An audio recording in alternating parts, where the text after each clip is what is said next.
Hello, homeschool mom, and welcome to this week's episode of the Homeschool Well podcast. It's Kim and Jenny here with you today. Hello. Today is the first week in March of 2026, and all month we are going to focus on assessments, Dun dun testing, dun. evaluations.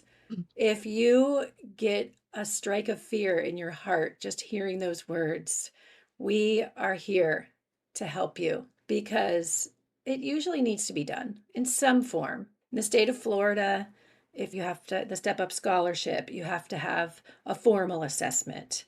If you are homeschooling with your county in the state of Florida, not through the scholarship, you have to have some kind of evaluation with a third party that has a active Florida teaching license. And sometimes it can be testing, sometimes it can be what's called a portfolio review, where it's basically like a parent teacher conference, but the student is invited and you share their work and you talk about things. But basically, we're talking about evaluation being any instance where your kids and you are asked to sit in front of another person and prove that there has been progress made. Oh, it sounds so scary. And It some does. it's not though. So many of the families that we have evaluated, and we have evaluated hundreds now. We've been doing this for officially with the Homeschool Well for what has it been 3 years now? I think I so. think we're coming up on 4. And then personally, Jenny and I both, through when we were homeschooling moms, we did portfolio reviews on our own in person on the side. And when we were teachers, of course, we did all kinds of assessments, for more formal testing and assessments with our students.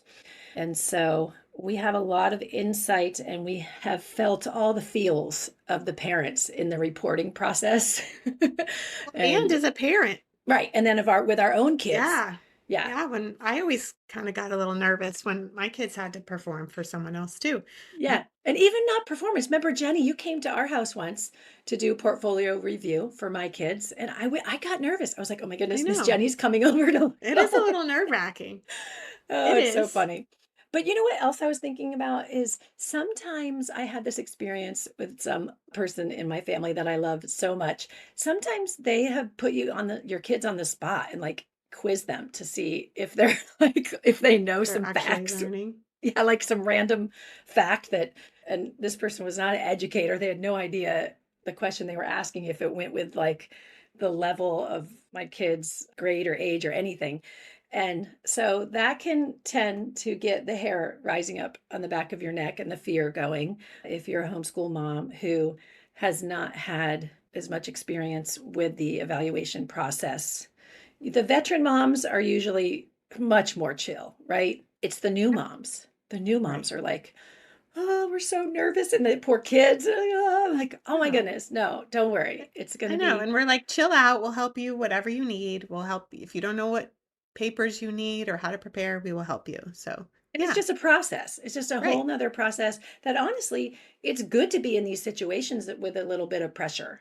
You know, Mhm. pressure can be a good thing. It cooks your beans in the pot nice and soft. That's And so true. many other good cooking things. Pressure cookers, that's a great example to use with your kids.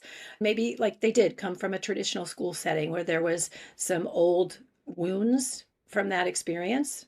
And then they hear Oh, yeah. testing and assessment come up and it's like, eeks, they get all freaked out and negative about it. Mhm. You know, or so many homeschool moms have this fear that they haven't done enough, Mhm. right? That they're messing their kids up. And they just create this scene in their mind where they're going to sit down with the evaluator and they're just going to hear all these negatives, right? Or they're going to look at Yeah. this test result and it's just going to be all bad. And we are here to just slash those fears. Yes. I feel like we should start with the scripture because does God want us to be afraid? No, and you have a life verse. I have my life That verse that brought me to the like fact that I needed a savior because I had such a fear mentality of so many things in my life and I didn't know anything about scripture and I found this one verse and I literally wrote it on a piece of paper. I'm going to tell you what it is in a minute. But I want you to visualize this. I had it on paper and I made sure I wore pockets and I kept it in my pocket. And I actually laminated one of the pieces of papers I used to use and I have it in my wallet now. But anyway, it's 2 Timothy 1:7, power verse. Ready? For God has not given you a spirit of fear, but of power and of love and of a sound mind. And some versions use self discipline at the end. And so, yeah, you guys just got to look at this evaluation situation as it's going to empower you with information. Yes. And you might not love doing the process, but you are really going to love the results that can come Mhm. from it and the information that you get that will be able to help you drive your daily decisions in your homeschool. It's important. Yeah, it's It, a very good tool that can help you know where you are and where you need to go with your kid. It's very valuable information. yeah. And so this test season, and usually if you're following a traditional school calendar, the spring is like test season. We want this test season to not feel like a verdict to you, but consider the results of any evaluation as a powerful tool because your child is not a number and neither are you. Love that. Yeah, testing is not your identity. It doesn't mean much. It just gives you how you're going to move going forward. So it can reveal gaps in what your child maybe doesn't know right now. It can confirm strengths. Sometimes we're surprised about what our kids do well in, honestly. It can bring clarity to your situation. Sometimes we're just kind of fumbling around in the dark when we're trying to choose what we're going to teach our kids, what curriculum we're going to choose. And lots of different books and companies have strengths that you might not know about. So, Yeah. and you might not know if they're going to fit your child. And when you have your child assessed, it really brings clarity to maybe where you need to go next. And it can guide your steps, I think, going forward. And just like when you take your children and you yourself to a physical doctor to check your health, this evaluation, you're getting a third person's opinion that has seen a lot, hopefully they have a lot of experience and they can give you all of that information that Jenny just touched on. And we've just seen so much revelation with the moms that we've worked with. And so we've been able to really see how having a third party evaluate your homeschool situation and your child gives you revelation that you would not have if you didn't do it. And I think it's important to say this part that Jenny and I, as homeschool moms, we weren't necessarily assessment happy with our own kids at the beginning. No.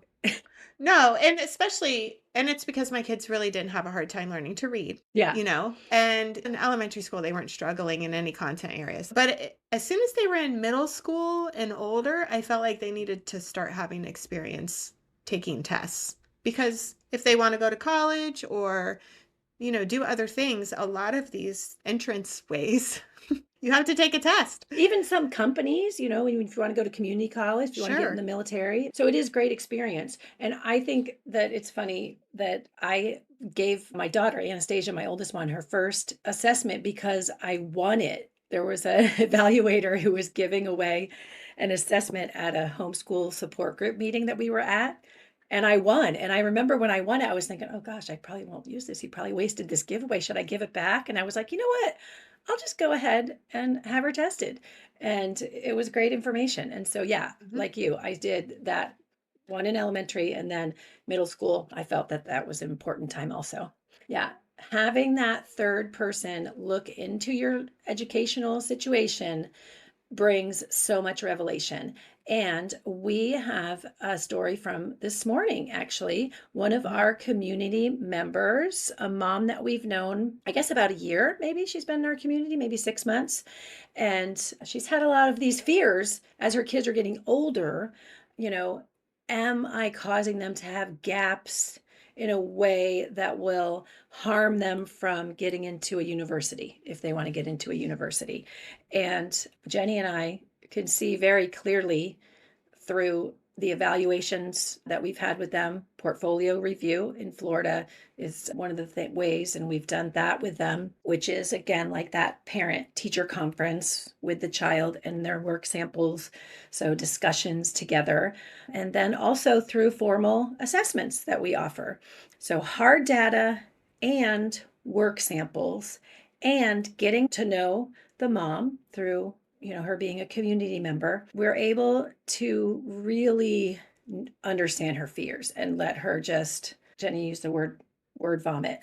And sometimes we all need to do that, right? Just vent like all of these fears that she's having, and a lot of them very real, some of them really irrational, relate to their experience, but because she has this perspective that is like many people and moms might have this perspective, like not a lot of exposure to other homeschools. If you are a loner, if you don't get out in the homeschool community that much and talk to other homeschool moms and families and see what other kids and people are doing, you might have this even more magnified fear mentality. But because Jenny and I have had so much experience, we're able to see what she's doing and give her this revelation of, no, you do not need to focus on that. Like all the things that you're doing are amazing. And like the foundation that she has built for her kids through elementary and middle school, she had no idea that it was that strong.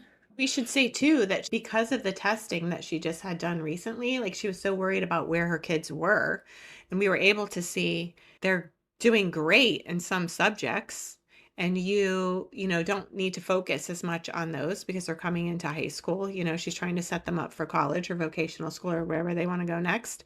And here are some areas where you might want to concentrate on Yeah. going forward for the next few years, Mhm. like test prep, SAT prep, reading comprehension. It looks like there might be some places that your child needs to focus on so that they have every opportunity they want going forward, once they're graduating and going off into the world.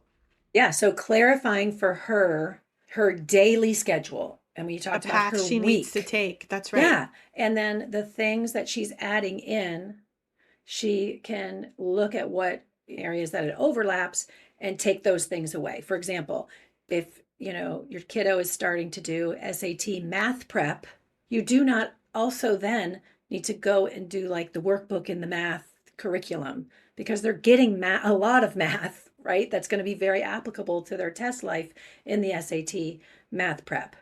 And that's just one example. So then that gives margin in the schedule for you to concentrate on what's really important during that season of your homeschool journey. She just really needed us to be able to shine a light on exactly what path that she should take, because again, there's so many options out there and it's so overwhelming, and she's been homeschooling on her own because of where they live primarily, and not able to have a lot of give and take and exposure to what other homeschoolers are doing. And it was just so fun to be able to tell her, our comparisons and be like, no, you don't understand. Like you guys are actually doing a ton. You're really winning.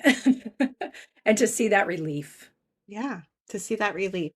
Then because we've created this relationship now with her and with her kids through the testing and the evaluation, going forward to redo those things again, every year you need one here in Florida, it becomes this empowering tool. It's not scary or nervous or, oh gosh, I have to go meet with Miss Kim and Miss Jenny. No, they get excited. And this is what we tell families at the beginning of the meetings. If there is, if they do reveal that they're scared or nervous, it's like, no, no, you don't understand. Like, this is going to be great. This is going to be a celebration of all the things you've been doing. Or if it's a formal test, you get to tell me all the information in your brain that you know about this stuff. And it becomes this empowering tool, like it's meant to be, not a shaming verdict. That is Mhm. not how we want you to go into this. Mm-mm. And you shouldn't go into any testing situation where it's going to be like that with your kids. Yeah, if you feel dark, heavy burden, just get a refund. That's it. That's Walk good. Good away. I don't advice. know. Even if you have to take Yes. a hit, like they won't give That's you all good your money advice. back. Oh my No. goodness. That's Yeah, like for been my sure. year this year with curriculum, but that's okay. You fail forward. That's what you do in every That's right. situation, even assessments. It's okay if you and that's frankly another thing is that we advise people to do is you can interview your evaluator or the person who's going to give your Mm, kid the assessment, whether you have a quick video call or phone call or just an email exchange and ask them questions, like what are you expecting of my kid? How long is the thing? Can they have a snack and a drink while they're sitting there? right. What if they have to go to the bathroom? Those kinds of questions, real, can you give me a picture of what this actually looks like? Hmm. That's And good. how you're going to react if such and such happens. Like I know my kid can't sit down for longer than 15 minutes. What would you do if you were in that situation? Hmm. Well, and we ask that too in our intake forms. Tell me Yeah. about your child. What should we Yeah. know? Absolutely. Academically and emotionally, right? Yeah. You should be able to give that information to your Hmm. evaluator so that they can know what to expect and be able to meet your child where they're at. Totally. Because they're kids, not robots. Yeah. No robots, please. So, we want to give you some helpful tips on testing and assessing and evaluating before we leave today. The first tip is to choose the right assessment for your goal. Are you going to need like a norm reference test or a diagnostic or portfolio review? All of these have a different purpose. Each state has different legal requirements that you need to meet. The most important thing is to make sure that you know them. And if you are on a state scholarship, those requirements are probably going to be different. We know they are in Florida. So the knowledge about what is required of you is the most important thing. And we'll be talking more about these in the weeks to come. Number two, you need to prepare your child for this test, and you need to do it in a calm way. And we were in public schools, and testing became this huge thing where kids were anxiety ridden and all this stuff. And we don't need that. You are going to tell your child that we're going to be going into this process to help mom know what to teach you next. And we're going to find out what you know and the things that you don't know or the things that your brain needs to go next. Some kids just freak out about this stuff, and you really have to frame it in a way that's good for your child, and you know that they're going to feel okay with whatever's going to happen. Yeah, it's a celebration of what they know. That's it. Absolutely. Yeah, you don't have to Yep. go into a lot of great detail. This person that you were meeting with is going to help us celebrate and find out more about what you know. That's all you need to tell your kiddo. It's just like someone invited to the homeschool party. Tip number three is that once you are done testing, is look for patterns in the report that you get, how they scored in different sections and how to read it. And that's something that we help parents do actually. But how you can look at it and you're not looking to see if they scored perfectly in every section, but you're looking for patterns that can help drive your instruction of where to go next. And if there is a weak section of content area that they didn't score so well on, don't beat yourself up about it. It doesn't define you as a teacher and it doesn't define your child, right? We're going Mm-hmm. to talk more about this in the upcoming podcast episodes, but it's just one aspect about your child. That's it. It's just information and it was just a blip in time. Yeah. It happens in a very short time compared to their entire educational journey. So Right. One it's, day. And it could yes, be depending on, what did they have for breakfast? Do they have a cold? that's Did right. they not sleep well the night before? I mean, That's right. it's just a one thing. Which takes me into our next tip is to make sure that your child is rested and fed and make sure that they are adequately prepared. We do tests on little kids, and sometimes the parents schedule these tests for 3 in the afternoon, and by then that kid is toast. So think Mm-mm. about your child, think of when their best time of day is.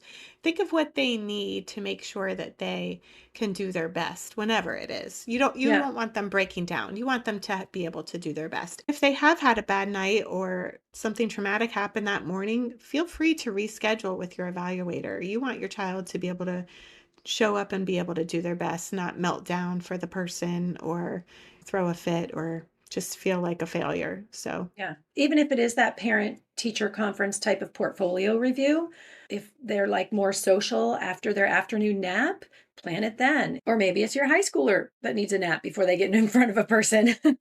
But yeah, don't normally, schedule them in the morning. yeah, but normally for formal testing. Mornings are preferred. And if you're in a time change situation, if you're doing, like for us, we do online testing. And if we're testing someone who lives on the West Coast and we're on the East Coast, take that into account and, reach out to your evaluator before you get on the call and say, hey, can you change your time spot so that my kid can take the test or have the conversation earlier in the day?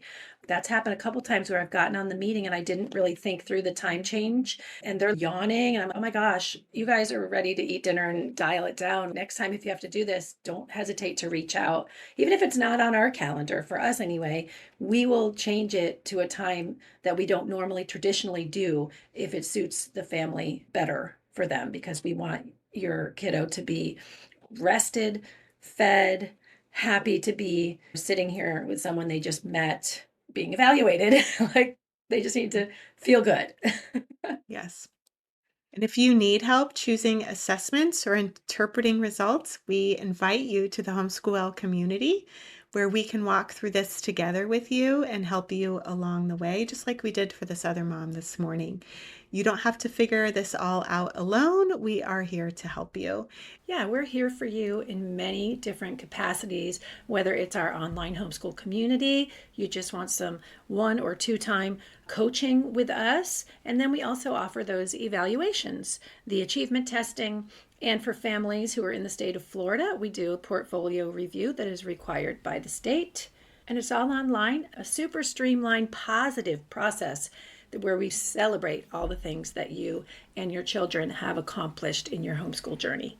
To find out the details on all of that, go to the homeschoolwell.com/services and reach out to us via email with any questions or concerns. Tune in next week for another new episode about all things evaluations and testing. Have a great week, homeschool mom. Bye bye. Bye.